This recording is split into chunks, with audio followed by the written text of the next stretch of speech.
మరొక శనివారం చూసే భాగ్యాన్ని దేవాది దేవుడు ప్రభు యేసుక్రీస్తు వారు మనకిచ్చారు. అందుకని మనం దేవుని యొక్క పరిశుద్ధ నామములో మనందరము కూడా మరి ఈ రీతిగా మరి ఉండగలుగుతున్నాం అంటే ఆయన ఉచితమైన కృప అయి ఉన్నది. కనుకనే చూడండి, దేవుని యొక్క వాక్యాన్ని కీర్తనా గ్రంథం 20వ అధ్యాయము 5వ వచనంలో ఈ విధంగా రాయబడుతూ ఉంది. 20వ అధ్యాయం 5వ వచనం చదవండి.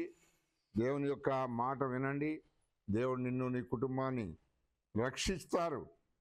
చూడండి, దేవుని యొక్క పిల్లలారా, ఆయన ఏమంటున్నాడంటే నీ 4వ వచనం, క్షమించండి, 4వ వచనం, నీ కోరికను సిద్ధింపజేసి నీ ఆలోచన యావత్తును సఫలపరచును గాక అంటున్నాడు.